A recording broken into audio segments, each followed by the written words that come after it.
for introducing me. This was quite a bit old data in your on your paper, but that's my own fault. I prepared very late, and I had a look in the program yesterday, and I even found out that I forgot to suggest the most important speaker today. I'm not the last speaker today. The most important speaker is a speaker from the Patient Council, Carlos, but I will introduce him after my presentation. It's a pleasure being here. Thank you very much for inviting me. It's a special pleasure because with Kirsi Pietiläinen from Helsinki, I established the Young Investigators United. So now it's called the New Investigators United. But years ago, we thought that it would be interesting to unite with young researchers because the huge European congresses didn't enable to really meet between youngsters. Those were the parties for the seniors, but the youngsters, of course, are the future of the association and they should be able to meet. And in our first days, we were able to unite with 30 youngsters in a room, and we were very glad and very proud and very happy. And today, you have been a top selection with the 30 of you of these huge Young Investigators United board. So congratulations to Gijs and his team. I am also from EASO's Prevention and Public Health Task Force and the scientific link with EASO's Patient Council. And Ewan Woodward, the executive director, asked me to pay a very warm welcome to you on behalf of EASO. And I'm sure you have had your welcome earlier this afternoon, but he really said, please represent our thoughts from EASO. So my talk, and I'm happy that new investigators really realize that it is very important to discuss whether obesity is recognized as a risk factor.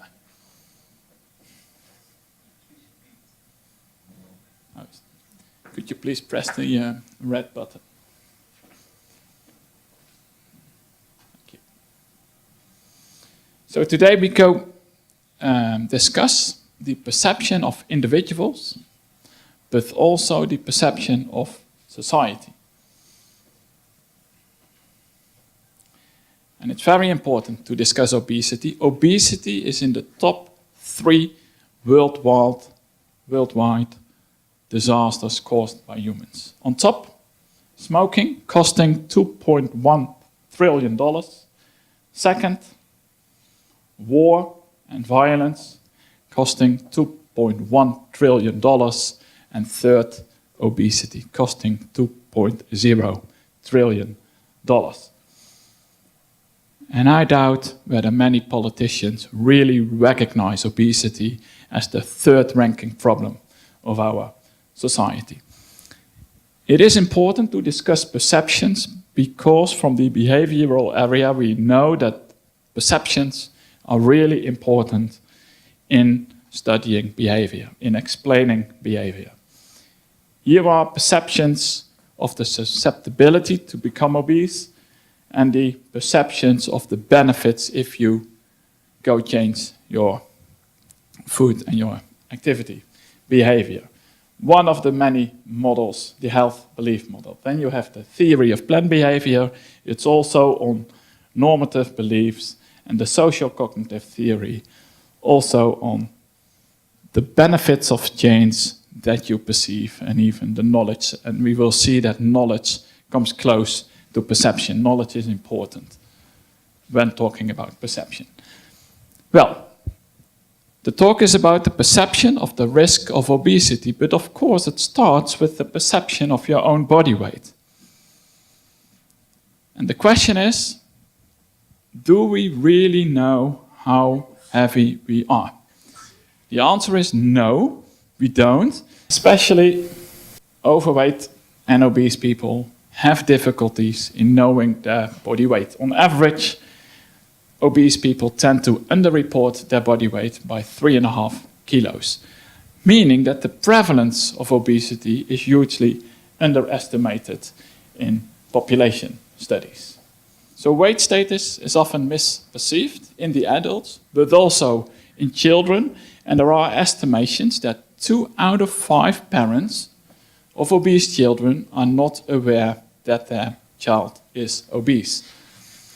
So if people really do not know they are obese, how then can they perceive that they have a risk, an increased risk of developing diseases and developing disorders and disabilities? And even in the literature, we know it from the lay press that what is common is becoming normal. So even the evidence, the literature, shows that people think that the normal or the overweight kid in the classroom is the normal weight kid. And if a child has a very healthy weight, people would consider that child as very lean. The problem is huge. Worldwide, the prevalence of hunger is 10%. I was in shock to see that rate. And it's always good to realize, if you are here for 3 days talking about obesity, that we have to reflect to the other side of the coin, hunger. Hunger in itself is, of course, a way larger problem in itself, but not in numbers. Worldwide, 40% of the population is overweight, and more than 10% is obese. So obesity is already becoming a larger in size problem than hunger. There are 2 countries in the world with increasing rates, and those rates in obesity are increasing rapidly, China and India. Those 2 countries are 1/3 of our world population. Those 2 countries are much larger than Iceland. No footballers in this room. The United States has always been our example. We know that the prevalence there is very large. 40 years ago it was 10%, and nowadays 1/3 of the US population, adult population, is obese. But other countries are catching up fast. This is Mexico. Already 1/3 of the population is obese, and 70% of the population is overweight. So we are facing a huge problem, and the question is, do we really perceive that the increase is going on? Even our colleagues from the epidemiology field think that there are decreases. Some literature, or many literature reports, report decreases in obesity, but if you have a closer look, those studies are short-term studies. And if you have an appropriate look, a long-term look, all studies are followed by an increase in obesity. So even knowing that the increase has been enormous in the past, we as scientists like to report decreases. That is not going to help the perception of politicians that we really need to do so. The literature really shows that there are increases in obesity. Many of the studies use the BMI to show increases in obesity, but as you all know, the body mass reflects the fat mass and the lean mass. And if those same studies reporting decreases in BMI, and they follow the waist circumference, virtually all studies show increasing in waist circumference. But I think some causes are more worthy than others. Joking aside, obviously cancer is a very worthy cause, autism's a very worthy cause. But I got asked to do a benefit gig recently for sufferers of obesity. What? She went, sufferers of obesity. I went, do you mean fat people? She went, no, because obesity is, well, she actually went, no, because she was eating. She went, no, just, between snacks, right? And she went, obesity is a disease. No, it's not, is it? You just like eating, don't you? No, it's not, is it? How is that a disease? Oh, I'm so fucking ill. I'm well ill. I said, what's the disease? She went, everything tastes good. Everything, yeah. Not salads, but. It's not a disease, is it? This seems funny, but it's called stigmatization. I'm very glad that the door is closed, but of course we could laugh about it, but we should realize this is very serious. And the whole room is filled with crowd, and the whole room was laughing about it, but politicians and scientists and patients are there as well. And as long as this is fun, how can we perceive obesity as a risk factor for societies and individuals? If you want to discuss whether obesity should be perceived as a disease, then we should have a look at the definition. And whatever definition you use, this is the famous World Health Organization definition, obesity is classified as a disease. As we've seen in the previous slide, presentation, there are metabolic disturbances. The fat tissue is disturbed. So whatever, there is a physical thing going on. And there is a new definition, a positive definition, the capacity of people to adapt to or to respond or control life's challenges. Then you are healthy. Well, if one thing is clear, obese persons and overweight persons have difficulties in the challenges to be found in the obesogenic environment. Is that perceived by individuals? Yes, absolutely yes. We know from the data that patients are very much aware of the health risks of obesity. If we do focus groups and interviews, people tell their stories with tears in their eyes because they know they have an increased risk at developing diseases. Perception of weight status, and we know that for a long time, the perception of one's body weight is even more important in predicting somebody's quality of life, health-related quality of life here, than the actual BMI. But knowledge is limited. We do not, if you ask patients, do you realize that you have an increased risk of developing cancer, they would say, no, we don't. And still overweight subjects are willing, and of course I'm an epidemiologist, so the majority of overweight subjects do want to change weight, but they do not want to seek healthcare. And there starts the doubt, do people really perceive their health risks? But if a patient is showing him or herself to the doctor, it's absolutely clear that he is there to be helped because he and she realize that they have an increased risk. And it's not strange that we, professionals and patients, do not really know all consequences of obesity. Mortality was, of course, the first consequence known related to obesity, but even the syndrome X is known for 25 or 30 years only.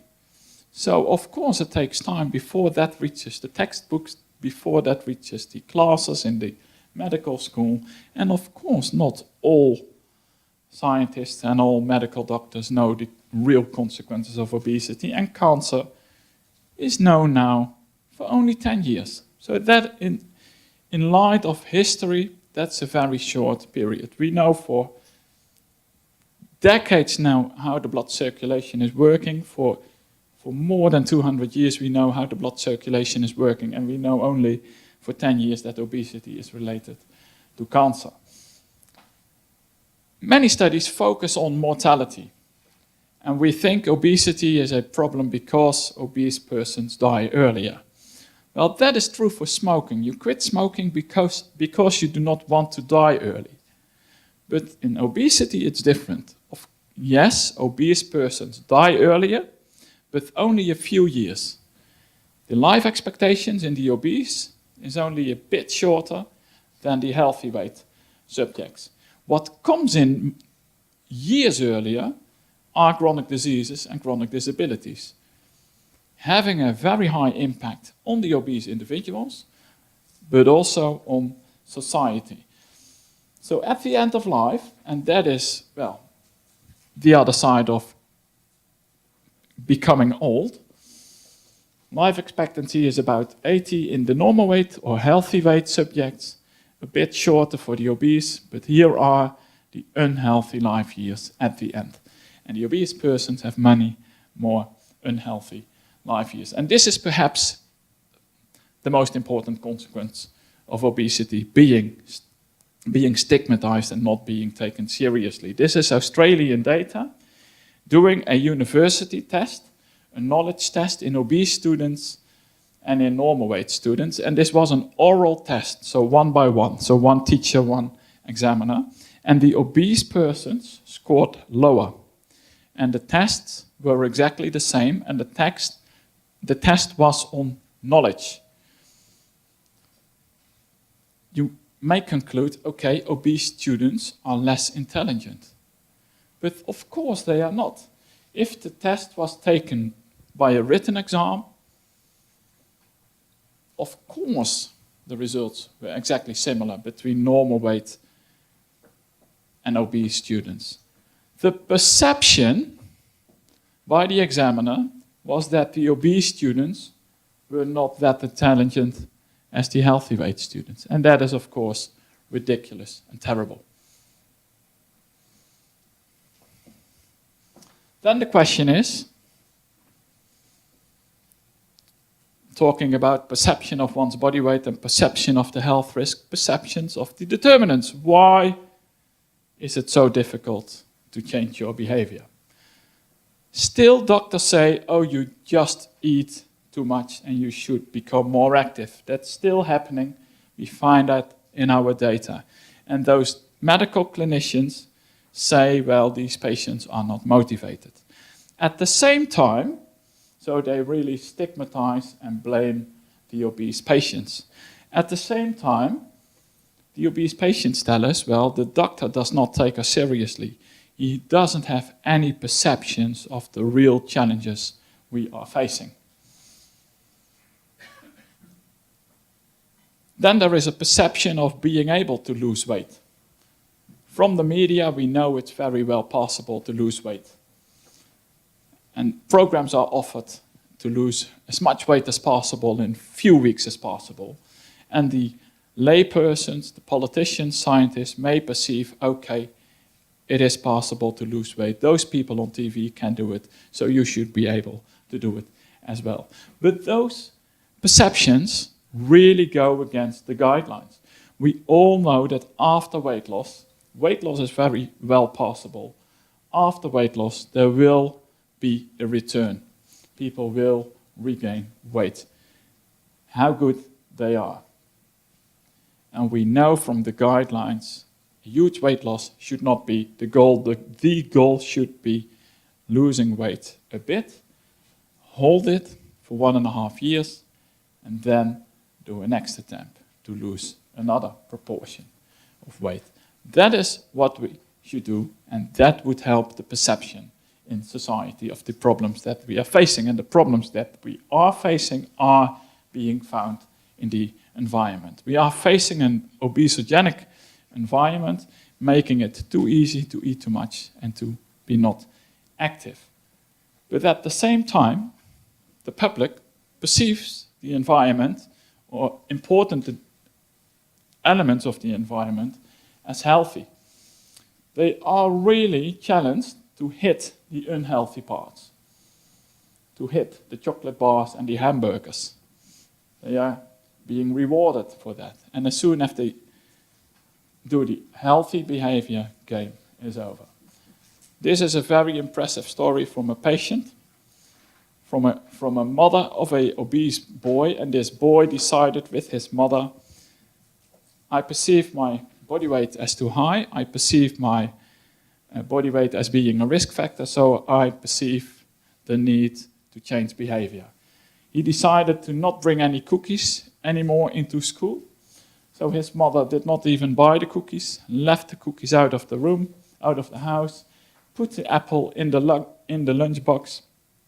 The boy, and this is a real story, the boy brought his lunchbox to school, was waiting for the lunch break, opened his box proudly, there was his apple, and guess what? The other kids started laughing again. He was the only boy with an apple. All the other children had a cookie in the lunchbox. So again, he was the exception. Except, again, people perceived his behavior as the abnormal behavior. But let's be honest, the apple should be perceived as the healthy behavior. So the classroom, the environment around the guy, around the boy, have a role in the perception of being normal. And we should really realize that we have a role in perceptions. This is China. The Western society made it logic to visit McDonald's, and it took 19 years to open the first 1,000 McDonald's restaurants, and the last 3 years, the other 2,000 restaurants have been opened. We have a Unilever company in the Netherlands, and they show on their website that they have 2 tasks in China. One is selling washing powder, and 2 is learning the Chinese people to eat our very fat ice creams and sugary ice creams. So we are changing the perception of a still healthy weight society. So in conclusion, is obesity recognized as a risk factor? Yes, individuals, especially obese individuals seeking help, really recognize obesity as a risk factor, but the environment really undermines the perception of obesity being a risk factor. And that reminded me of the energy framework by my friend Stef Kremers from Maastricht. When he entered the obesity field, he was really an expert on the models that I showed on the first pictures, on all those health behavior models. And those health behavior models explain individual behavior. And when he met me, I brought in the environmental studies. I showed him those studies, and we thought, okay, but how could they be interconnected? And he made a hypothetical model that the environment not only has a direct effect on behavior, but also has an effect on attitudes, and it seems logical. And preparing the presentation today, unexpectedly, to be very honest, that's the advantage if you are being invited on a topic that you do not present every day. But there are perceived risks and perceived benefits, perceived risks of behavior individually, and there is also the environment. So I think I've shown that the environment has a huge impact on the perception. So we may have a new model coming from this room. And when I was preparing this slide in the morning, I thought it may be nice, and I think speakers can expect an invitation by EASO to write a short paper and to publish this, what we do here in Obesity Facts. And if we do receive the invitation, I would be very happy to involve all experts in this room to think with me how we could write this down. Thank you very much for your attention. Yeah, you don't have to necessarily agree with everything I said. I don't agree with you, Tom. No, I think you get across an important message, right? I'm just curious about your slide on the suggested rate of weight loss. So you actually suggest or propose. I'm curious about what evidence would be for that, to lose a little bit of weight, maintain that, and after a certain while continue with weight loss. So there are some data also from our group showing that that's Marleen van Baak who's heading that research, that if you lose weight very rapidly or more modestly over 12 weeks versus 4 weeks, same weight loss, that weight regain, etc., is also the same. But the point I would like to get across is, don't you think that if you lose weight more rapidly, that it can also help with respect to the motivation of individuals to continue with the healthy behavior? Or so why a little bit of weight loss, maintain that? And very good question, and expected from your department and from your colleagues. There are 2 answers. So the studies you refer to are on the health loss, the weight loss at the end. And And there seem to be some suggestions that if you lose a lot and you regain after that at the end you will have a bit better weight loss, a bit. But those studies are quite small and quite selective perhaps, and I don't think it's motivation. If it would be motivation, there would even be more suggestion to avoid huge weight loss, because the motivation should not be in the amount of weight loss. Yeah. So the motivation should be in the outcomes of all your... But then, sorry to interrupt, but then I would expect, do you think that for individual patients, that is indeed the motivation to, because I think weight loss should not, if we do an intervention, weight loss should not be the goal per se. It should be improvement in metabolic health,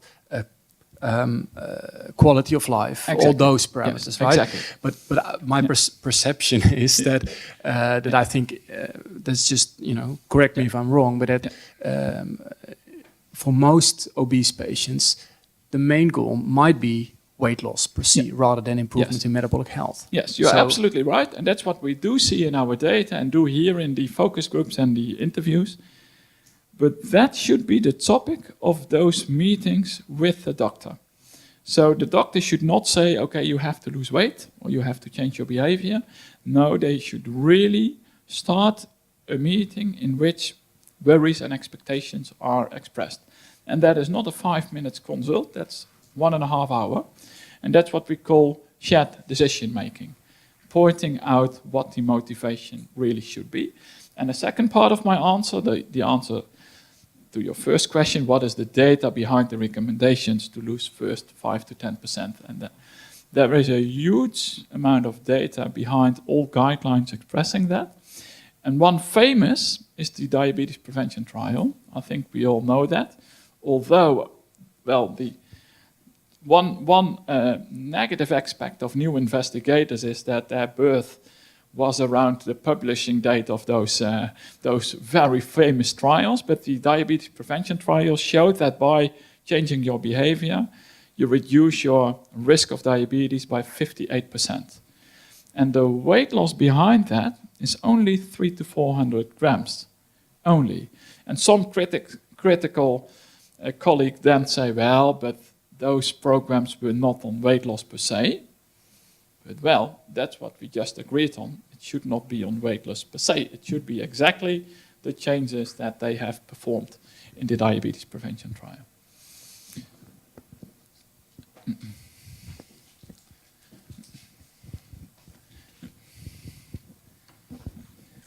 I was wondering about your model that you showed in the end. Yes. I think I totally agree that the environment is very important, but I would like to know your opinion. What do you see as the most important aspects as environment? Because environment is so big. Yes. Where do you start, or how do you think we should all get the environment involved? Yeah, our colleague from the task force, Harry Rutte, would say the single answer to the question, what is the most single element of the environment, is there is no single element. And you seem to understand that from your question. But if you would ask me, what should we do tomorrow, is stop kids marketing. That is it's so evident that is doing harm to children, because children, and the science is really clear about it, children are not able to distinguish between marketing messages and educational messages. And those children learn that those healthy cookies are helping them to become healthy. So that would be, you realize there can't be a good answer, but that would be my first answer to politicians, not to scientists. The first question was for scientists, and if politicians really have to do something, ban kids marketing on unhealthy foods. But then it's politicians again. But it's not only politicians, probably the environment, right? Politicians are really part of the environment, and they are really the stakeholders who can change the environment. And so smoking, we are not allowed to smoke here. That is a political decision. But it's benefiting our health. And it's coming from the evidence that smoking leads to lung cancer. So sometimes I am criticized, well, you do not support your suggestions by data, but the data do support, well, there is not a single element. We should change everything. But well, that's not possible. Yeah.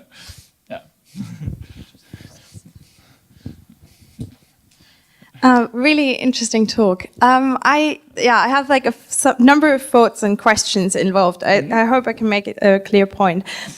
One thing you kind of summarized that the environment doesn't see it as a risk factor. I'm not so sure about that because I feel like the whole stigmatization is also kind of why do you get yourself into this situation? It's also kind of based around the health risks and more like this. Why do you do that? For what reason? Why do you eat all the time? That kind of, but that the modification and that it's a modifiable risk factor is way more seen as, oh, you could do something about it. And I wonder, so the first question would be, I wonder if the individuals really see it, because there is lots of research out there that you can't really lose weight, or do they get these messages from the environment, from the advertisements as, oh, I could do it, because I feel like, I would say that probably many people do know that it doesn't help and they try to lose weight, it didn't work and it didn't go well. So they see that as not modifiable, and that would be the main discrepancy between the environment and the individual that makes them not do anything. And then to one more point to that is then the question, how could that be changed? Is it one thing, obviously stopping these kind of these clear messages of, oh, you could do it, and this kind of advertising, maybe make it more reasonable?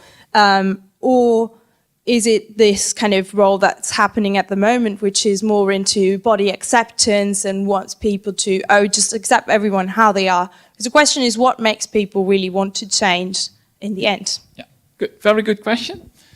And I wonder whether you realize how many times you mentioned you. How do you change? Do you want to change? Do you have a role? Do you succeed? That's focusing on you. And of course, in a scientific session, that's an interesting question, but that is what the lay public does all the time. You should be able, and I've seen that other people can do it, and you should. So that's interesting to notice. But those individuals live in an environment, and those individuals perceive a need to change, but the perceptions are not, and I think that's what is behind your question, are not always at the right place. So indeed, some patients go to a doctor, and that's what they've told us. We went to this highly qualified doctor, and we thought that she would change my lifestyle. But that is, of course, not the case. So it really needs a focus on the interaction between the individual and the society. So not starting a meeting where the patient or that you is mentioned only, but always in the context of his situation at home, at work, at school, and so forth. And well, then the question how to change that? Well, there is a lot to learn from the industry, and the industry has made us changing our behaviors over the last few decades without noticing.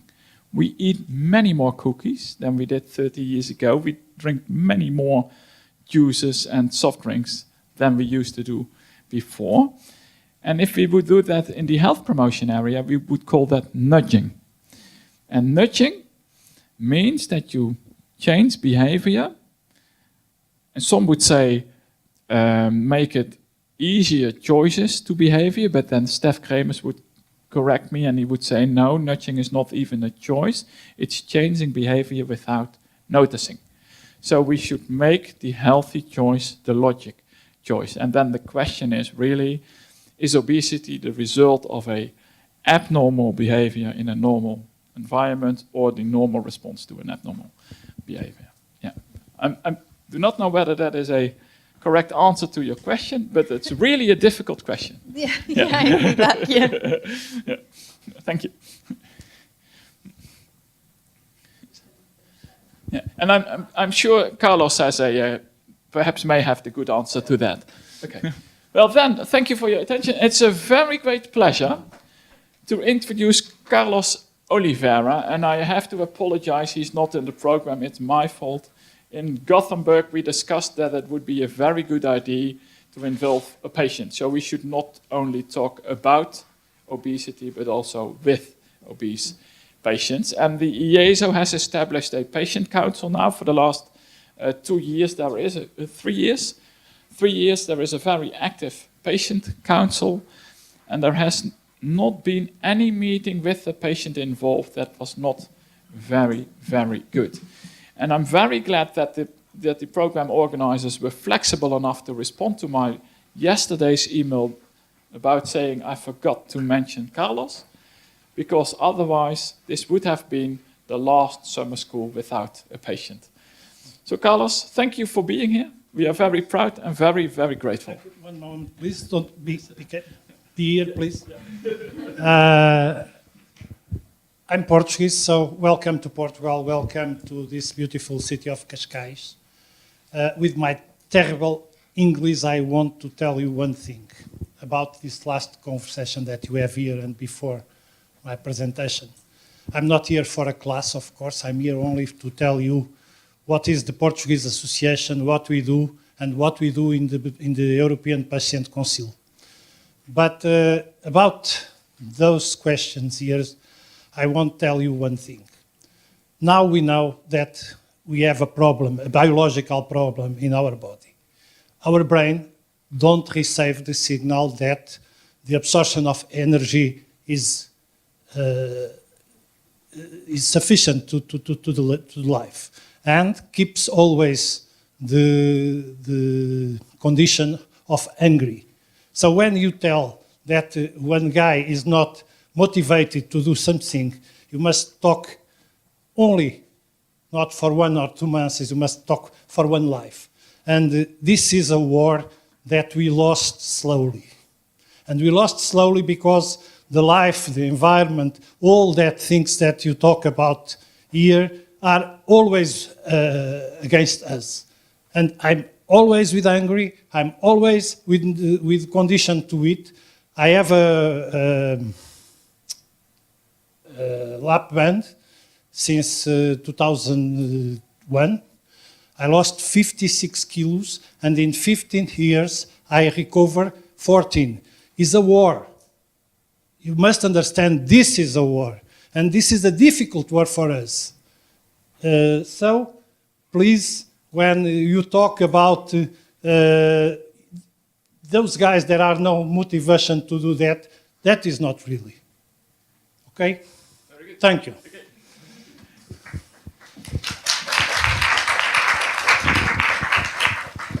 Sorry.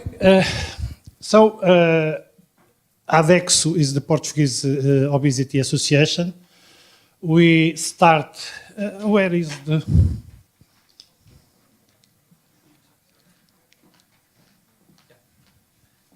This one? We start in 2002 in a waiting room of the Hospital de São João in Porto, near the next Congress of EASO. We made a lot of campaigns, public campaigns in Portugal to talk with the politics, to talk with the people, to talk with everyone. At 2003, we start with a communication strategy, and we put a lot of things about obesity. It's not interest in that moment because obesity is a static problem, is not a disease in this time. So this is important that all people talks about obesity. And why? And we organize screenings in all country. And why we do that? We do that because we want that in Portugal the obesity is recognized as a chronic disease. And we have the obesity as a chronic disease inside the Portuguese health system since 25 of March 2004. This is very important because since this moment we have rules to the treatment of obesity in Portugal, and we have a lot of conditions, and we have 19 public centers made the treatment of the obesity in Portugal. We also solicit the creation of a national day, and we have that since 2004 too. We organize all days with different activities. The activities of National Day, normally with the Minister of Health. The Minister of Health normally is with us in that time. I think next year in Porto, he stayed there with us too. So we organize all these national days in several parts of the country. This is the day of this year with a conference, with a lot of activities.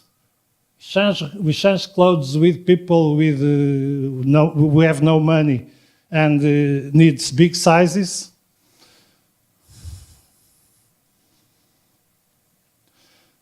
We have a site who starts in 2004, like that simple one, now has other conditions and other opportunities to work with him. We organize an exhibition, screens and informations in the schools and companies.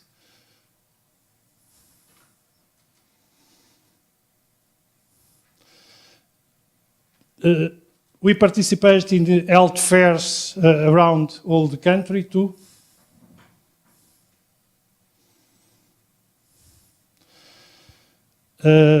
We organize also road shows to go to the part of the country where there are no possibility to go for other ways. So we have some road shows each 3 years, one road show more or less. We organize a national survey in the schools of each district capital to know something about the people, the perception of the eating between 14 and 17 years. This is a very interesting result for us and for the health professionals in Portugal. We organize an adventure camp for children with obesity. And with the team of Dra. Carla Rego in the Hospital do Porto, we promote this book and this poster for child obesity. We help the Belgian Association to grow, to start and to grow. And is in that time, in 2006, we start our work in the European Parliament. And in the European Parliament with the campaign Stop Yo-Yo and other. In 2004, we start with the EASO, the European Patient Council. The European Patient Council has associations from 14 countries in Europe, and our work in this moment is against stigma, discrimination, and try that the obesity is recognized as a disease in all countries of Europe. Our meeting in Prague. This is the steering committee from the Patient Council. We are now support in the Parliament a written declaration to promote the obesity as a disease in all countries. Is in the Parliament, is now in activity. We are close with this lady. This lady came here Friday, Dana Domingos. Please ask them why the obesity is a biological disease. They have a very important discovery in this area, and I don't go talk about that because she came here. And for the future, we are preparing the European Congress of Obesity in Porto in 2007 with the EASO, the European Patient Council also in Porto in the same date. The National Day is 20th of May, is inside the Congress, and our 15th anniversary of ADEXO. We also have some works in, not yet, please, we also have some works with television, and I go show you 2 little movies that we put on the air this year. O primeiro filme, por favor.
The second film, I have no money yet to subtitle it, so is made with a Portuguese comedian. Is the movie Food Truck. We go sell fast food, but you don't pay with money. We pay with the exercise. And they have a lot of talks, and in the end, they said to the guy who goes along the way, that it is better. The hamburger is tastier and you stay more sexy. Please.